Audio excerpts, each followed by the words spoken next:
Gold trusted gold buyers మీరు తాకట్టు పెట్టిన బంగారాన్ని విడిపించి ఈ రోజు ఉన్న మార్కెట్ ధరకు కొనబడను. ఎప్పులు చూడలే ఇట్లా నీటి కరువు ఇప్పుడు వస్తున్నది చూస్తున్నాము. గ్లోబల్ వార్మింగ్ ప్రభావం కదా, మొత్తం అంతా వెదర్ అంతా మారిపోయింది. ఏం చేస్తాం? ఒక ఓన్లీ తెలంగాణలో రేవంత్ ప్రభావం వల్లనే కరువు వచ్చిందని మేమైతే అనుకుంటున్నాము. ఎందుకట్లా? అంతే కదా, రేవంత్ వచ్చిన తర్వాతనే కాంగ్రెస్ ప్రభుత్వం అధికారంలోకి వచ్చిన తర్వాతనే కరువు కాంగ్రెస్ కవల పిల్లలు లాంటి. కాంగ్రెస్ వస్తే కరువు వస్తుంది. ఇదివరకు ఎట్లుండేనో ఇప్పుడు అదే పాలన తీసుకొచ్చారు. మార్పు మార్పు అన్నారు, మార్పును చూపిస్తున్నారు. అంటే గతంలో మీరు 10 కేసీఆర్ గారి పాలనల పూల బాటలే. మరి 10 కేసీఆర్ గారి పాలనల ఆర్థిక అభివృద్ధికి క్రమశిక్షణకు మారుపేరుగా ఉన్న తెలంగాణ ఇప్పుడు ఎక్కడ చూసినా ఆత్మహత్యలకు, రైతుల ఆవేదనలకు, రైతుల కడుపు మంటకు గురవుతుంది తెలంగాణ. కేవలం సంవత్సరంన్నర అయింది అంతే. అవును, సంవత్సరంన్నరనే మొత్తం ఇంత మారిపోయిందా? ఉల్టా పల్టా అయిపోతుందా? ఎట్లా చెప్తారు? ఒక రాక్షసుడికి సంవత్సరం జాలది కరువును తీసుకురావడానికి, రాష్ట్రాన్ని సర్వనాశనం చేయడానికి. ఒక రాక్షసుడికి 5 నిమిషాలు టైం ఇస్తే చాలు, ఏ విధంగానైనా ఉల్టా ఫల్టా చేసేస్తారు. ఆ విధంగా ఉంది ఇప్పుడు. మొత్తం అంతా సీజన్ అంతా మారిపోయింది. మొత్తం దేశవ్యాప్తంగా కూడా ఎండలు మండిపోతున్నాయి, నీళ్లు లేవు, అట్లాంటి పరిస్థితే ఉంది. సీజన్ మొత్తం మారిపోయింది. మీకు కూడా తెలుసు కదా, మీ కళ్ళ ముందు కనబడుతుంది కదా. అవును, బరాబర్ పంటలు ఎండిపోయినాయి, రైతులు ఆవేదన చెందుతున్నారు. అది మనం కూడా చూస్తున్నాం. నిజంగానే బాధాకరమే. కానీ దానికి దీనికి రాజకీయానికి అసలు ఏమైనా సంబంధం ఉందా? దానికి దీనికి రాజకీయానికి సంబంధం ఉన్నది కాబట్టే మాట్లాడుతున్నా. పాలన చేతగానోడు, పరిపాలన మీద అవగాహన లేనోళ్ళు పరిపాలిస్తే ఏ విధంగా కరువు వస్తుంది అనేసి చూపిస్తున్నాడు కాబట్టి మాట్లాడుతున్నా. ఏం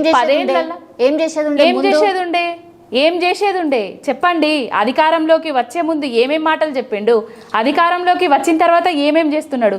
కూల్చుడు, కుట్రలు, జైళ్ళల్లో పెట్టుడు, ఇలాంటివి తప్ప అభివృద్ధి కోసము, తెలంగాణ కోసము ఏదన్నా మంచి పని చేసింది ఏదన్నా ఉన్నదా చెప్పండి.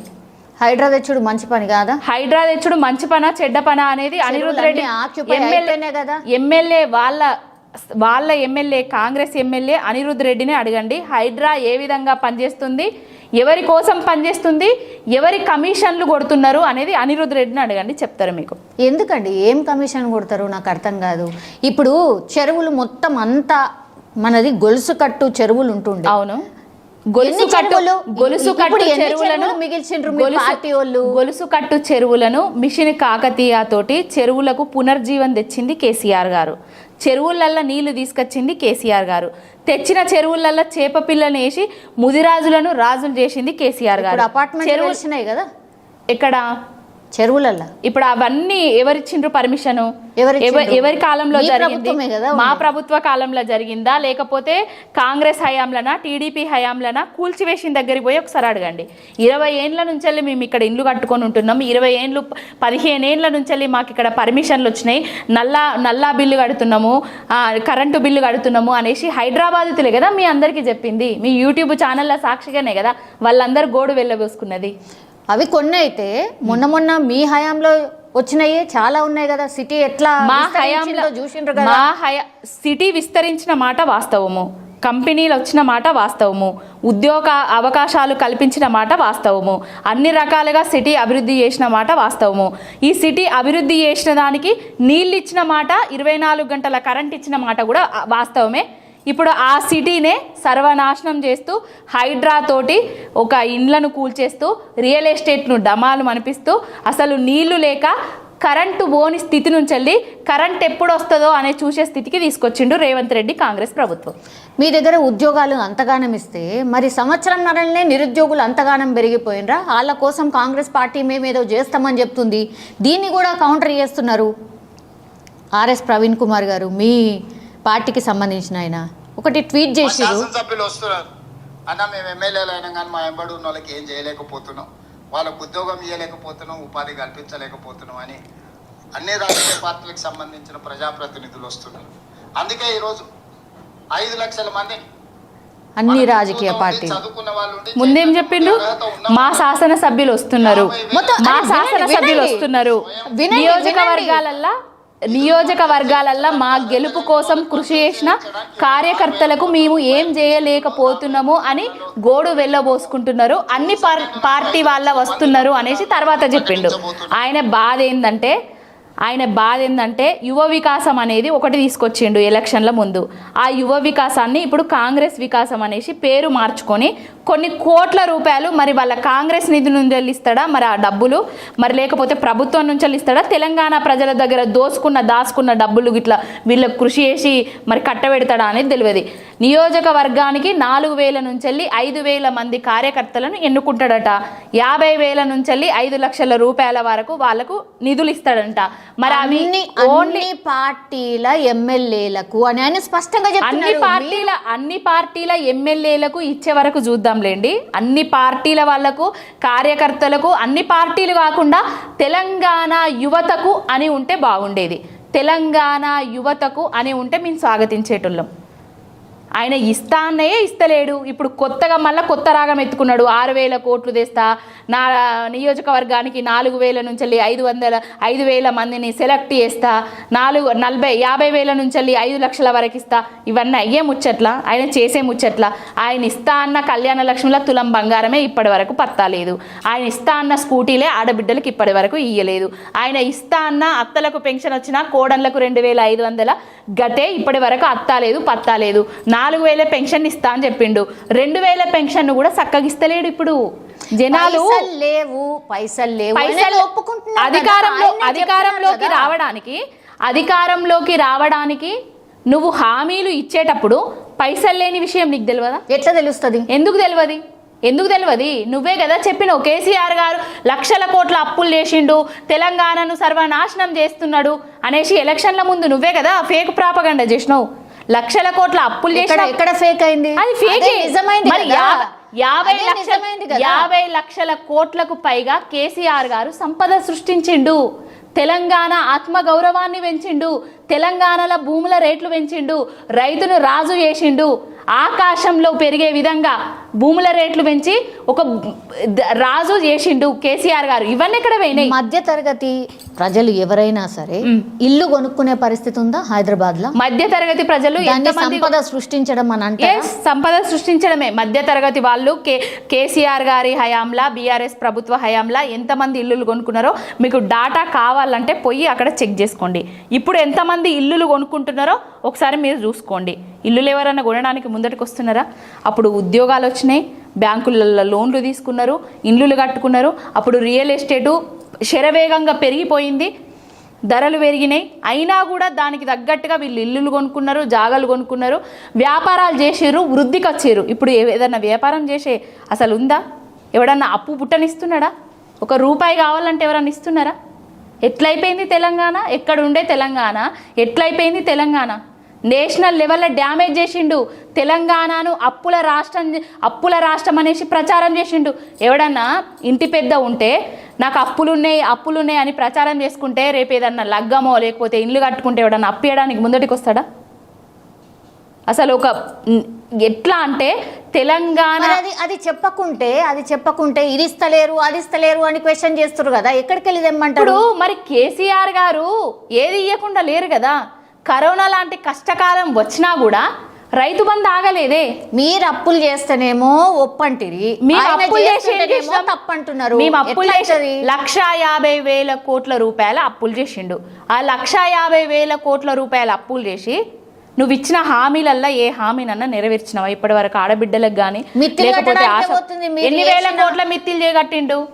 60,000 కోట్ల మిత్తిలు కట్టిండు అనుకుందాం. 1,00,000 కోట్లు ఎవరికి ఇంట్లోకి పోతున్నాయి? ఎక్కడ ముడుపులు కడుతున్నాడు? ఎందుకు 30-40 సార్లు ఢిల్లీకి పోతున్నాడు? ఢిల్లీ చుట్టూ ప్రదక్షిణలు చేస్తున్నాడు. ఈ సొమ్మంతా తెలంగాణలో వచ్చే సొమ్మంతా ఢిల్లీకి దారాదత్తం చేస్తున్నాడు. పార్టీ నడపడానికి ఇక్కడి నుంచి ముడుపులు పంపిస్తున్నాడు రేవంత్ రెడ్డి అనేటోడు. మన సొమ్ము, మన ప్రాంతీయ పార్టీ, మన కేసీఆర్ గారు మన తెలంగాణోడి కోసం ఖర్చు పెడితే రేవంత్ రెడ్డి అనేటోడు ఆయన జాతీయ పార్టీ కోసం, ఆయన కాంగ్రెస్ పార్టీ కోసం, ఆయన పేరు ప్రఖ్యాతల కోసం, ఆయన సీటును కాపాడడానికి కోసం ఢిల్లీ పెద్దల ప్రదక్షిణలో వాళ్ళ మెప్పు కోసం అక్కడ ముడుపులు అంటిస్తున్నాడు. ఇప్పుడు మొత్తం బడ్జెట్ సమావేశాలు ఫుల్ హాట్గా నడుస్తున్నాయి.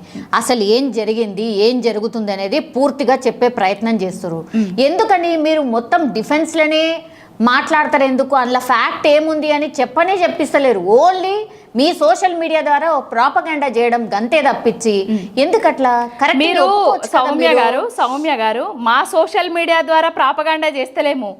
వాళ్ళ ట్విట్టర్ ఏదైతే అకౌంట్ ఉందో, కాంగ్రెస్ ట్విట్టర్ హ్యాండిల్ ఏదైతే మెయిన్ హ్యాండిల్ ఏదైతే ఉందో, 10 లక్షల మంది ఖాతాదారులు దానిలో ఉన్న హ్యాండిల్ ఏదైతే ఉందో, కేసీఆర్ గారి ఫామ్ హౌస్ పాలన బాగుందా, రేవంత్ రెడ్డి ప్రజా పాలన బాగుందా అనేసి పోలు పెడితే కేసీఆర్ గారి ఫామ్ హౌస్ పాలననే బాగుంది అనేసి ఓట్లు వేయడం జరిగింది. 60-70% మంది వాళ్ళ హ్యాండిల్ లో కూడా అందరు కూర్చొని ఓటేసిరా ఏంది? కాంగ్రెస్ వాళ్ళకు కూడా ఉన్నారు కదా, మరి వాళ్ళు కూడా వేయొచ్చు అనుకోవచ్చు కదా. కాంగ్రెస్ పాలన నచ్చకేసిండ్రు అనుకోవచ్చు కదా. నిన్న మొన్న కోరుట్లకు పోయినా నేను ఒక కాంగ్రెస్ కార్యకర్త, నేను జెండా నాకు తెలిసిన రాజకీయ జ్ఞానం వచ్చిన దగ్గర నుంచి నేను కాంగ్రెస్ పార్టీలోనే ఉన్న బిడ్డ, నాకు 56 ఏండ్లు, కాంగ్రెస్కు ఓటేయమని మా నియోజకవర్గం మొత్తం తిరిగినా, ఇప్పుడు నేను ఎక్కడన్నా గ్రామానికి పోయినా నియోజకవర్గంలో తిరిగినా, ఏమయ్యా నువ్వు చెప్తే నమ్మి ఓట్లేసినాం, పెన్షన్లేవి, రైతు బందేది, నీళ్ళు అత్తలేవు, పంటలకు బోనస్ రాలేదు అని అడుగుతున్నారు. ముఖం ఎత్తుకొని తిరగలేకపోతున్నా, ముసుగేసుకొని తిరిగినట్టు అయిపోతుంది, ఇజ్జత్ పోతుంది బిడ్డ అని అంటున్నాడు. కాంగ్రెస్ కార్యకర్తల పరిస్థితి, నాయకుల పరిస్థితి జనాలకు పోయే పరిస్థితి లేదు. బట్టలిప్పి దంచుతారు. రేవంత్ రెడ్డి అదే శాసనసభలు అంటున్నాడు కదా, ఆయనకు వ్యతిరేకంగా ఎవరైతే మాట్లాడితే వాళ్ళను గుడ్డలు కూడా తీసి దంచుతా, రోడ్ల మీదకి తీసుకొస్తా అని చెప్తున్నాడు కదా. అదే గుడ్డలు కూడా తీసి రేవంత్ రెడ్డిని, కాంగ్రెస్ నాయకులను దంచే పరిస్థితిని తీసుకొచ్చారు, కరువుని తీసుకొచ్చి. ఎందుకండి ఆ లాంగ్వేజ్ ఎంత దారుణమైన లేకపోతున్నాం. సౌమ్య గారు యదా రాజా తదా ప్రజ. ఆయన ఏది మాట్లాడితే మేము అది మాట్లాడతాం, ఆయన ఏది ఇస్తే మేము అది ఇస్తాం, ఆయన గౌరవం ఇస్తే మేము ఆయనను గౌరవం ఇస్తాం, ఆయన మమ్మల్ని బూతులతోటి వర్షాలు కురిపిస్తే మేము ఆయన మీద బూతులు కురిపిస్తాం. ఆయన నేర్పిన విద్యనే. బడ్జెట్ సమావేశాలు జరుగుతున్నాయి, బడ్జెట్ని ప్రవేశపెడుతున్నారు. భట్టి విక్రమార్క ఆల్రెడీ లైవ్ నడుస్తుంది. 3 లక్షల కోట్ల బడ్జెట్ అంటే మీరు నాకు తెలిసి 2 లక్షలు 2,50,000 వరకు పెట్టినట్టున్నారు. తర్వాత కాంగ్రెస్ వచ్చిన తర్వాత ఇంకొక 20% అట్లా పెంచుకుంటూ ఈసారి మాత్రం 3 లక్షల కోట్లు. చెప్పడానికి వినడానికి 3 లక్షల కోట్లు అని వింటుంటే చాలా బాగుంటుంది, కానీ ఎవరికి ఏం అందుతలేదంటే ఆ 3 లక్షల కోట్లు ఎటుపోతున్నట్టు. అదే ఎటుపోతున్నాయి అనేది కాంగ్రెస్ వాళ్ళని అడగండి. మీరు 3 లక్షల కోట్లు అంటున్నారు కదా, నిన్ననే మీ సీతక్క గారు చెప్పిండ్రు, పెన్షన్లు కొత్త పెన్షన్లకు మేము ఇప్పుడు ఇయ్యలేము, ఇంకా మాకు 3 ఏండ్ల టైం ఉన్నది, పాత పెన్షన్ పద్ధతినే మేము కొనసాగిస్తాము అనేసి సీతక్క గారు చెప్పిండ్రు. పొన్నం ప్రభాకర్ గారు కూడా కళ్యాణ లక్ష్మిల తులం బంగారం ఇయ్యలేము, కళ్యాణ లక్ష్మి కూడా ఇస్తామో ఇయ్యమో కూడా తెలియదు అనేసి ఆయననే అంటున్నారు. మరి దేనికోసం ఆ బడ్జెట్ను ప్రవేశపెడతారు, ఎవరికి ఇస్తారు, ఏం చేస్తారు అనేది వాళ్ళకే తెలియాలి. వాళ్ళ కమిషన్ల కోసం, కాంట్రాక్టుల కోసం ఏమన్నా బడ్జెట్ను ప్రవేశపెడతారు కావచ్చు కొత్తగా. అంటే దేనికోసం కేటాయించకుండా బడ్జెట్ అంతా ఎటుపోతుంది? మీరు ఎట్లా చేసిండ్రు మరి? అప్పుడు ఈయనకు అసలే ఏం అయితలేదు, కాంగ్రెస్ పార్టీ ఏం చేస్తలేదు అని పదే ఎందుకు అంటున్నారు?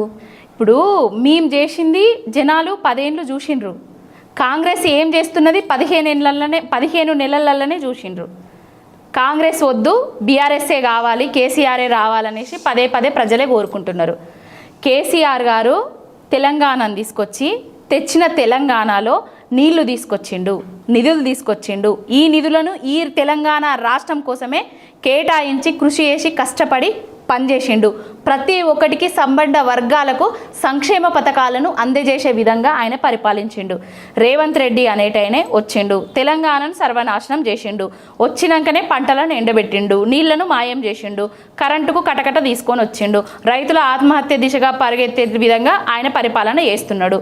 ఆయన పరిపాలనలా ఎవరు సంక్షేమ పథకాలతో సంబరపడుతున్నాడు?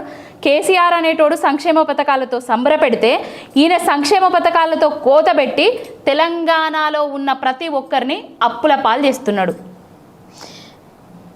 కేసీఆర్ ఆయన కేవలం గవర్నర్ స్పీచ్ రోజు మాత్రమే వచ్చిండు. ఇప్పటి వరకు 50 లక్షల జీతం తీసుకున్నారు. ఆ ఒక్కరోజు వచ్చిండ్రు, మరి గిన్ని ఇష్యూస్ ఉన్నాయి కదా, వచ్చి మాట్లాడచ్చు కదా.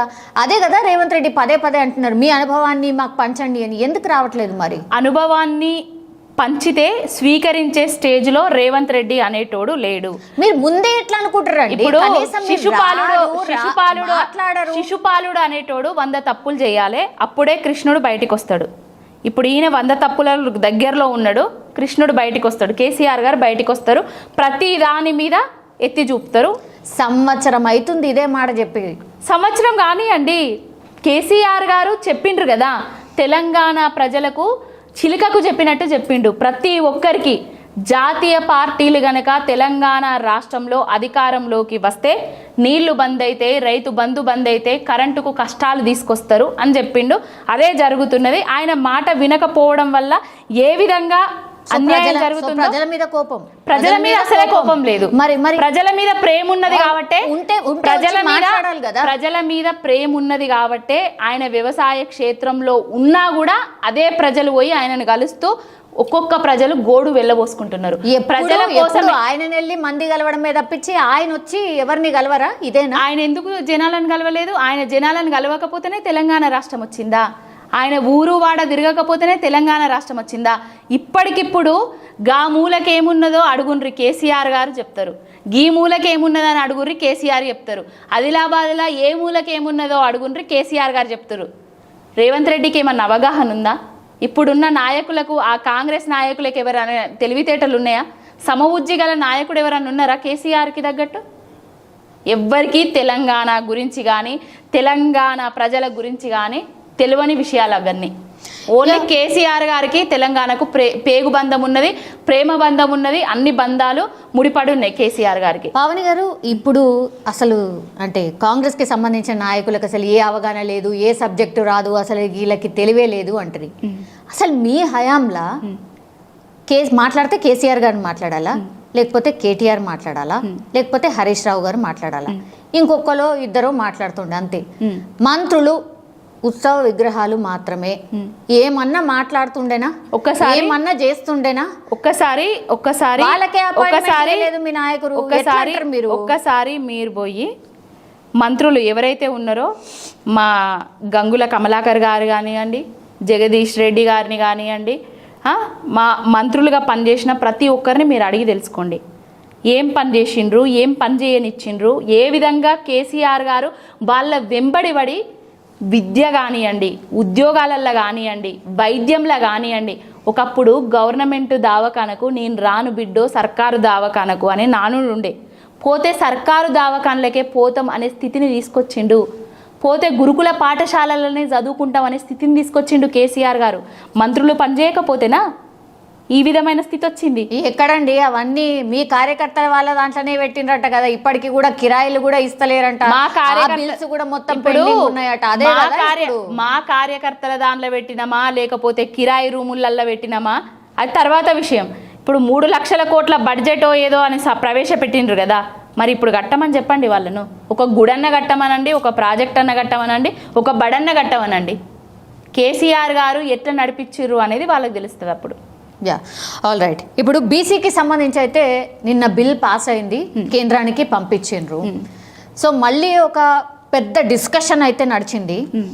బీసీ నాయకులు, మీ నాయకులు అంటే తీన్మార్ మల్లన్న మీ నాయకుడు కాదనుకోండి, కానీ మీ నాయకుడు అవుతాడేమో అనేది ఒక పెద్ద ఎత్తున చర్చ నడుస్తుంది. అంటే బీఆర్ఎస్లోకి రాబోతున్నారని. ఎందుకంటే మీ నాయకులను కలిసిండు కదా మొన్న. ఇప్పుడు బీఆర్ఎస్ పార్టీ ఆహ్వానిస్తుంది తీన్మార్ మల్లన్నని అనేది ఒక పెద్ద ఎత్తున చర్చ నడుస్తుంది. మేము ఎవరిని ఆహ్వానించాల్సిన అవసరం మాకు లేదు బీఆర్ఎస్ పార్టీకి. ముఖ్యంగా తీన్మార్ మల్లయ్య లాంటి బ్రోకర్ గాళ్ళను ఆహ్వానించాల్సిన అవసరం అస్సలే లేదు. తీన్మార్ మల్లయ్య అనేటోడు ఊసర వెళ్ళి రంగులు మార్చినట్టుగా పార్టీల కండువాలను మార్చుకుంటూ తిరిగేటోడు అనేసి అందరికీ తెలుసు. తీన్మార్ మల్లయ్య మాటలు నమ్మే స్థితిలో కూడా ప్రజలు లేరు, బీసీ సమాజం కూడా లేదు.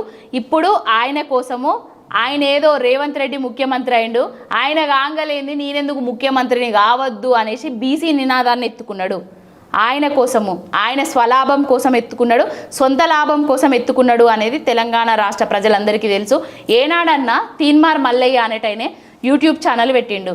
ఏ బీసీ నాయకుడి గురించైనా ఏ బీసీ నాయకురాలి గురించైనా గా నియోజకవర్గంలో బీసీ ఆమె పోటీ చేస్తుంది, బీసీ ఆయన పోటీ చేస్తుంది, ఓట్లేయమని అడిగింది ఉన్నదా? ఎవరికన్నా సపోర్ట్ చేసింది ఉన్నదా? ఇప్పుడేదో బీసీని అదిని ఇదిని అనేసి పట్టుకొని కొత్త రాగం ఎత్తుతున్నాడు. ఆయన స్వలాభం కోసమే ఎత్తుకుంటున్నాడు. బీఆర్ఎస్ పార్టీలకు స్వాగతిస్తున్నాం అనేది ఫేకు. బీఆర్ఎస్ పార్టీలకు నువ్వు రావాలి అని మేము అడగలేదు. ఆయన మా పార్టీలకు వచ్చినా మేము తీసుకోము. ఇంకొకటి ఏంటంటే బీజేపీ కాంగ్రెస్ ఆడిస్తున్న నాటకాలలో భాగంగానే తీన్మార్ మల్లయ్య అనేట ఆయన వెలిసిండు. ఆయన వెనకాల ఉన్నది బీజేపీ, ఆయన వెనకాల ఉన్నది కాంగ్రెస్, రేవంత్ రెడ్డి. కేసీఆర్కి తెలవకుండా, కేసీఆర్ పర్మిషన్ లేకుండా హరీష్ రావు కావచ్చు, లేకపోతే కేటీఆర్ గారు కావచ్చు కలిసి ఉంటుంచా తీన్మార్ మల్లన్నకి? అసలు పర్మిషన్ అంటే ఒక ఎమ్మెల్సీగా ఎన్నికైనా ఛాంబర్కి వస్తానంటే మా వర్కింగ్ ప్రెసిడెంట్ గారు ఛాంబర్ దగ్గర వచ్చిండ్రు కాబట్టి రమ్మని చెప్పొచ్చు, అంతే తప్ప ఏం లేదు. తిట్టకుండా తిట్టిన పార్టీ వ్యక్తులు ఎట్లా అంటే రాజకీయంలో అన్ని మర్చిపోతామా? రాజకీయంలో కోమటిరెడ్డి వెంకటరెడ్డి, కోమటిరెడ్డి రాజగోపాల్ రెడ్డి, జానారెడ్డి వీళ్ళందరూ రేవంత్ రెడ్డిని తిట్టకుండా తిట్టినోళ్ళే. ఇప్పుడు ఆయన హయాంలోనే ఆయన సీఎం గా మేము అస్సలు పోము అట్లా. మేము అలాంటి జాబితాలకు నేను మీకు చెప్తున్నా తిట్టని తిట్లు తిట్టించుకున్న నాయకులు వాళ్ళందరూ ఒకటైతారు తప్ప మేము అట్లా కాము. అది తీన్మార్ మల్లయ్యను మా పార్టీలోకి ఆహ్వానించలేదు. ఆయన ఏదో ఎమ్మెల్సీ ఉన్నాడు కాబట్టి బీసీల గురించి మాట్లాడుతా అంటే ఛాంబర్ దగ్గర దాకా వస్తే మాట్లాడడానికి కూర్చున్నారు. ఆయన ఒక బీఆర్ఎస్ పార్టీ వాళ్ళనే కలవలేదు, బీజేపీ పార్టీ వాళ్ళని కలిసిండు, ఎంఐఎం పార్టీ వాళ్ళని కలిసిండు, అందరినీ కలిసిండు. నేను బీసీల కోసం పోరాడుతానా అని ప్రొజెక్ట్ చేసుకోవడానికే కలుస్తున్నాడు తప్ప అదేం లేదు. ఢిల్లీలో ఆయన ఏదో ధర్నా చేయబోతున్నారట, దానికి ఆహ్వానించడానికని పోయిండట. ఎట్లా మీరు ధర్నాల మంచి చేస్తే ఎవరమైనా అది స్వాగతిస్తాం కదా, దేనికైనా. అంటే పార్టిసిపేట్ చేస్తారా తెలియదు. మా అధినాయకుడు ఇష్టం, అది మా అధినాయకుడి కార్యాచరణ. మా అధినాయకుడు ఏ విధంగా చెప్తే మేము అది విధంగా చేస్తాము. ఓకే, ఇప్పుడు బీసీకి సంబంధించిన నినాదం పెద్ద ఎత్తున వినిపిస్తున్నారు కాబట్టి కొన్ని ఇవి ఓకేనా? అధ్యక్ష, ఈ విధంగా లెక్కలను పరిశీలించినప్పుడు ఈ దేశంలో మరి రాష్ట్రంలో అగ్రవర్ణాల వాళ్ళు మరో 500 ఏళ్లకు సంబంధించిన అడ్వాన్స్ రిజర్వేషన్ వాడుకోరు సార్. వాళ్ళు 500 ఏళ్లకు సంబంధించిన అడ్వాన్స్ రిజర్వేషన్ వాడుకోరు సార్. బీసీలు 1000 సంవత్సరాలు వెనకబడి ఉన్నారు సార్ ఆ వాడుకోవడంలో. అడ్వాన్స్ వాడుకున్నారు అని చెప్పిండు కదా అగ్రవర్ణాల వాళ్ళు. మరి ఆ అగ్రవర్ణాల పార్టీలనే ఉన్నాడు కదా ఇప్పుడు ఎవరి కింద పనిచేస్తున్నాడు? రేవంత్ రెడ్డి కింద పనిచేస్తున్నాడు. ఎమ్మెల్సీకి రాజీనామా చేసి దమ్ము ధైర్యం ఉంటే బీసీల కోసం ఒక పార్టీ పెట్టి ముందట నడవని చెప్పండి. ఇంకొకటి, ఆయన బీసీ అని చెప్పకముందు బీజేపీ పార్టీలకు వేయండు, కాంగ్రెస్ పార్టీలకు వేయండు. ఆయన కోసము ఏదైనా దొక్కుతాడు, ఎక్కడికైనా పోతాడు, ఏదైనా మాట్లాడతాడు. ఆయన మాటలు నమ్మే పరిస్థితిలో జనాలు లేరు. ఆయన ఏ రాగం ఎత్తుకున్నా కూడా ఆ రాగం ఫెయిల్ అయిపోతుంది. బీసీలను ఏకం చేసే ప్రయత్నం చేస్తుండు కదా. ఎక్కడ ఏకం చేస్తాడండి? ఎవరిని ఏకం చేసిండు?